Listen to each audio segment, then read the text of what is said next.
মৃত্যু নিয়ে অবিশ্বাস্য কিছু কথা যা জানলে গা শিউরে উঠবে। মৃত্যু একটা শব্দ, কিন্তু এর ভিতরে লুকিয়ে আছে এমন কিছু রহস্য যা আজও বিজ্ঞান পুরোপুরি ব্যাখ্যা করতে পারেনি। আপনি কি জানেন, মানুষ মারা যাওয়ার পরও কিছু সময় পর্যন্ত তার মস্তিষ্ক নাকি সক্রিয় থাকে? অনেক গবেষণায় দেখা গেছে হৃদয়স্পন্দন বন্ধ হওয়ার পরও 30 থেকে 60 সেকেন্ড পর্যন্ত ব্রেন কাজ করতে পারে। মানে শেষ মুহূর্তে মানুষ হয়তো নিজের মৃত্যুটাকেও অনুভব করে। আরও ভয়ঙ্কর একটি বিষয় হলো, মৃত্যুর ঠিক আগে অনেক মানুষ এমন কাউকে দেখে যিনি বহু আগেই মারা গেছেন। মা বাবা, প্রিয় মানুষ। অনেকে বলেন তারা যেন ডাকছে তাকে, চলে এসো, আর কষ্ট নেই। এটাকে বিজ্ঞান বলে নিয়ার ডেথ এক্সপিরিয়েন্স, আর ধর্ম বলে আত্মার যাত্রা শুরু।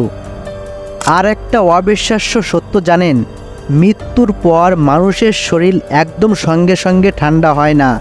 শরীরের কিছু কোষ নাকি কয়েক ঘন্টা পর্যন্ত বেঁচে থাকে। এমনকি চুল আর নখও বড় হচ্ছে, এমন বিভ্রান্ত ধারণাও এখান থেকে এসেছে। কিছু ক্ষেত্রে দেখা গেছে মৃত্যু ঘোষণার পর হঠাৎ মানুষ নড়ে উঠেছে। হাসপাতালে একে বলা হয় লেজার্ড সিনড্রোম, যা আজও চিকিৎসা বিজ্ঞানের কাছে রহস্য। আরও সবচেয়ে ভয়ঙ্কর প্রশ্নটা হলো, মানুষ কি নিজের মৃত্যুর সময়টা আগে থেকেই অনুভব করতে পারে? অনেক মানুষ মৃত্যুর কয়েকদিন আগে হঠাৎ খুব শান্ত হয়ে যায়, কারো কারো আচরণ বদলে যায়। কেউ শেষবারের মতো প্রিয় মানুষদের দেখতে চায়, যেন অবচেতন মন আগেই বুঝে ফেলে সময় এসে গেছে। মৃত্যু কি শেষ, নাকি আরেকটি অজানা দরজার শুরু? এই প্রশ্নের উত্তর আজও কেউ নিশ্চিতভাবে দিতে পারেনি। তবে একটা কথা নিশ্চিত, মৃত্যু আমাদের সবাইকে মনে করিয়ে দেয় জীবনটা খুব ছোট, আর প্রতিটা মুহূর্তই অমূল্য।